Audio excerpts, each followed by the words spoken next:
Friends, Bharat की गंभीर चुनौतियां लंबी और बड़ी होती जा रही है। अभी तक तो अकेला चाइना था जो पाकिस्तान से मिल करके भारत को पड़ोसने और पूरी दुनिया में अलग थलग करने में लगा हुआ था। अब चाइना अकेला नहीं है, अमेरिका भी पाकिस्तान के साथ जुड़ गया है भारत को अलग थलग करने में। अब देखिए, अभी अभी अमेरिका ने 12 आतंकवादी देशों का लिस्ट बनाया है और कहा है कि ये सारे देश अमेरिका विजिट नहीं कर पाएंगे। ठीक है, तो 12 देश में बहुत से दुनिया के 12 देश हैं, लेकिन पाकिस्तान कहीं नहीं है आतंकवादी देशों में। ये मज़ेदार बात है। जिसको कि नंबर 1 पर होना चाहिए पाकिस्तान को टेररिस्ट देशों के रूप में, वो कहीं नहीं है। ये यही पाकिस्तान है जिसने कि ओसामा बिन लादेन को पाल पोस के बड़ा किया। ये यही पाकिस्तान है जिसने कि हक्कानी ब्रदर और तालिबान को पाल पोस के बड़ा किया। ओसामा बिन लादेन ने 9/11 की घटना कर दी और ट्रेड टावर को गिरा दिया अमेरिका में। हक्कानी और तालिबान ब्रदर ने अमेरिका को अफगानिस्तान में पराजित कर दिया।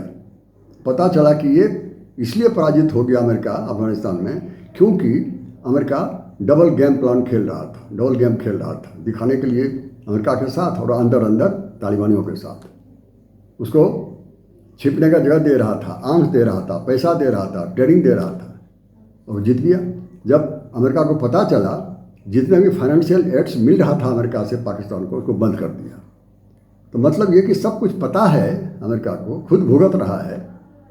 एकाएक पाकिस्तान दूध का धुला हुआ कैसे हो गया? रहस्य की बात है ना, इस रहस्य का पता लगाएंगे। दूसरी बात देखिए, अभी अभी भारत और पाकिस्तान का युद्ध हुआ है 4 दिन का। युद्ध जब पराकाष्ठा पर था तभी international monetary fund, Asian development bank, इसने लोन दिया पाकिस्तान को। ये लोन अमेरिका के कहने पर मिला है और वर्ल्ड बैंक ने भी कहा है कि 4 बिलियन हम देंगे। भारत ने कहा है ये पैसा पाकिस्तान को बेल आउट करने के लिए नहीं मिला है, बल्कि ये टेररिस्ट फंडिंग है, ये टेररिस्टों को बढ़ावा देने के लिए मिला है। आप जानते हैं यही अमेरिका है जिसने कि एंटी टेररिस्ट ट्रीटी को साइन किया हुआ है भारत के साथ 2010 में। भारत के साथ एंटी टेररिस्ट की संधि और दूसरी तरफ टेररिस्ट कंट्री जो सबसे बड़ा कंट्री है पाकिस्तान, उसको बढ़ावा दे रहा है अमेरिका। तो डबल गेम कौन खेल रहा है आज? अमेरिका ही ना। एक और बात देखिए कि ये जो यूनाइटेड नेशन सिक्योरिटी काउंसिल है, दुनिया की सबसे मजबूत संस्था, उसका चेयरपर्सन कौन है? पाकिस्तान। ये कैसे हो गया? ये एक 2 कमेटी है वहाँ पर यूनाइटेड नेशन में। एक है काउंटर टेररिस्ट कमेटी और दूसरा है ये सैंक्शन ऑन तालिबान कमेटी। दोनों कमेटी का वाइस प्रेसिडेंट पाकिस्तान है। अभी बड़ा मज़ेदार बात है, ये सबसे बड़ा टेररिस्ट कंट्री टेररिस्ट को समाप्त करने के लिए दुनिया में उसका जो वाइस चेयरमैन है वो पाकिस्तानियों ने बनाया है। ये चोर को पुलिस बना दिया। ये मजाक है ना? इसका रहस्य क्या है? ऐसा क्यों करता है वो?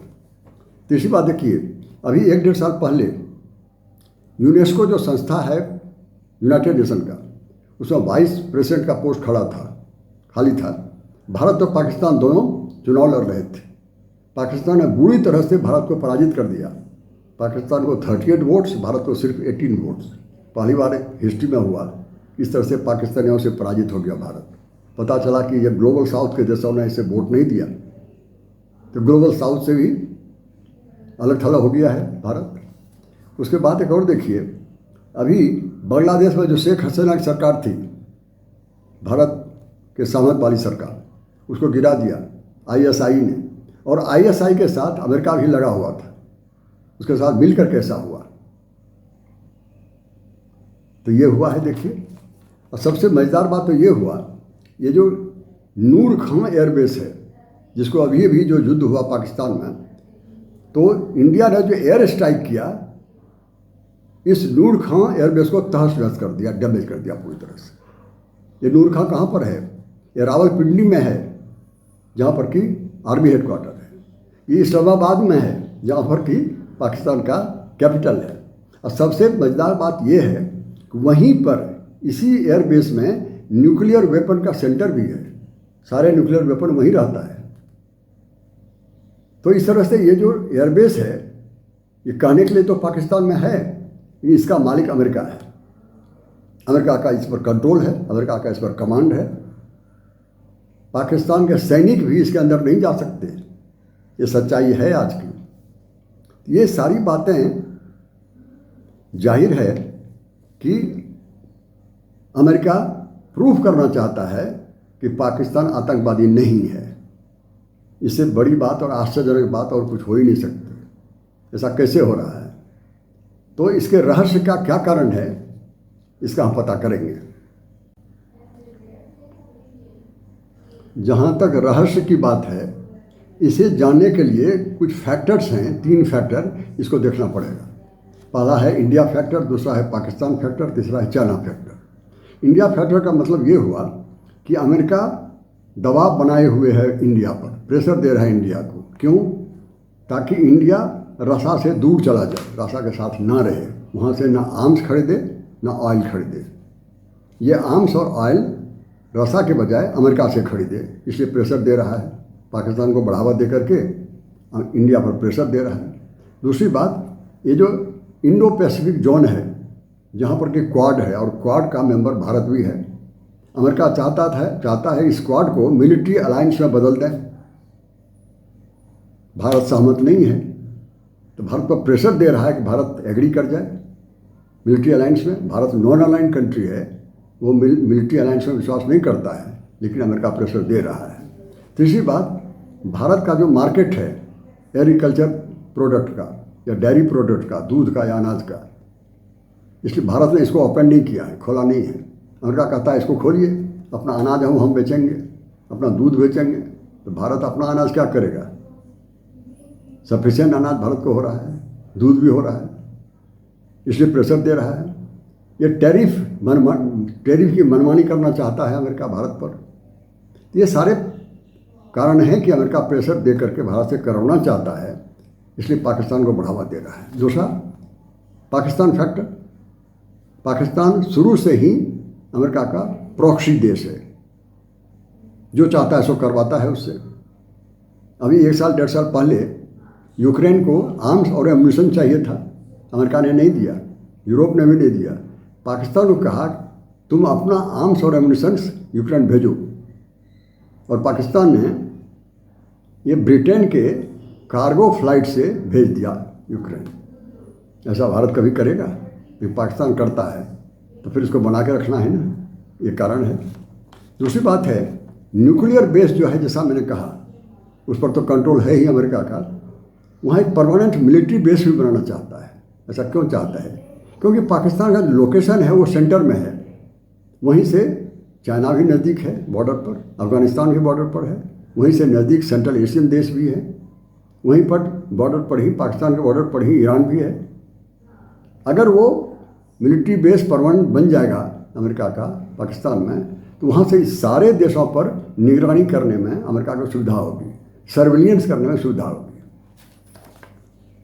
अब जहाँ तक है चाइना फैक्टर, 2021 में तालिबान से पराजित होकर के अमेरिका वापस चला गया।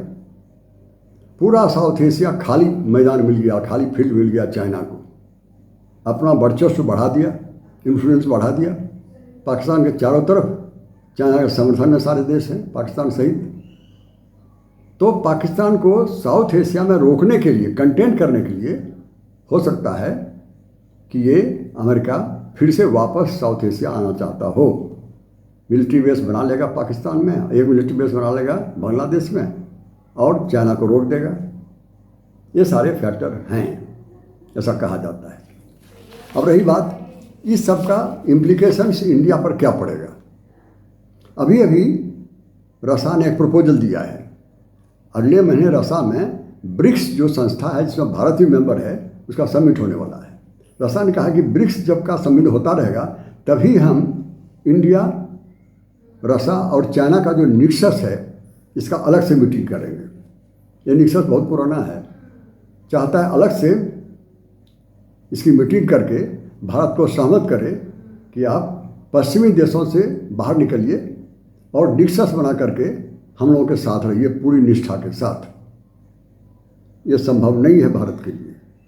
भारत एक नॉन अलाइंड देश है, वो कभी भी नॉन अलाइंड को छोड़ के कहीं नहीं जाएगा, किसी एक के साथ कभी नहीं चिपकेगा। जहाँ इसका राष्ट्रीय हित होगा वहाँ उसके साथ रहेगा। यही भारत की नीति है, ये सफल होने वाला नहीं है।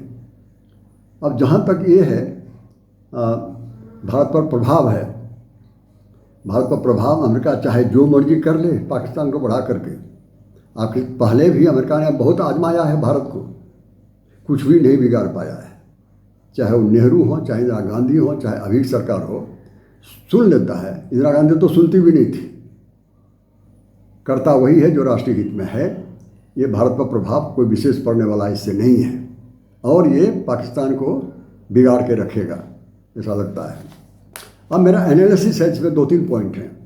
पहली बात तो ये जो पाकिस्तान जो है प्रॉक्सी देश है अमेरिका का, जो चाहता है वही करवाता है पाकिस्तान, जो नई बात नहीं है। एक्चुअली पाकिस्तान का निर्माण ही, भारत से जो अलग हुआ पाकिस्तान, ये अमेरिका और ब्रिटेन के कारण ही हुआ है। ब्रिटेन ने जिन्ना को बढ़ावा दिया, कांग्रेस से अलग करके कहा कि पाकिस्तान का मांग आप कीजिए, डिमांड कीजिए, हम आपको देंगे, और जिन्ना करना शुरू कर दिया। लियाकत अली खान सारे लोग मिल गए, तो पाकिस्तान अलग हो गया। तो पाकिस्तान का क्रिएशन ही इन्हीं लोगों ने किया है। दूसरी बात, 15 अगस्त 1947 को जब भारत आज़ाद हुआ, पाकिस्तान भी आज़ाद हो गया, उस दिन 15 अगस्त को ये कश्मीर कोई समस्या ही नहीं था, प्रॉब्लम था ही नहीं। कश्मीर प्रॉब्लम कब आया? तो 2 महीने के बाद 22 अक्टूबर 1947 को, उस दिन पाकिस्तान की सेना ने कश्मीर पर अटैक कर दिया। ये ट्राइबल के बेस में आया और अटैक कर दिया, कहा कि तालिबान ट्राइबल गया हुआ है, यहाँ की सेना नहीं गई है।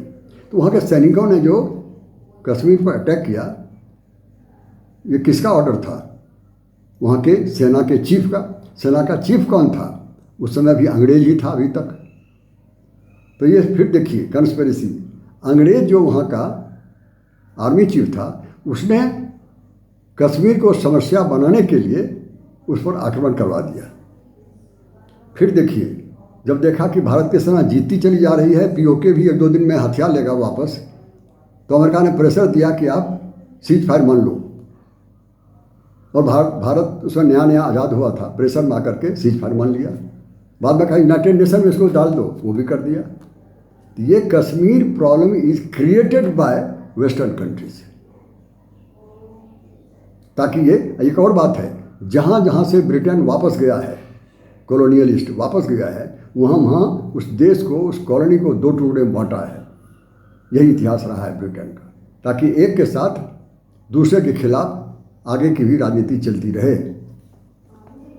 बाद में फिर पाकिस्तान को चाहा तो ये सेंट्रो और सियाटो जो मिलिट्री अलायंस था अमेरिका का सोबर्टोसा के खिलाफ, उसमें पाकिस्तान मेंबर बन गया, जो मर्जी सो करवा रहा है।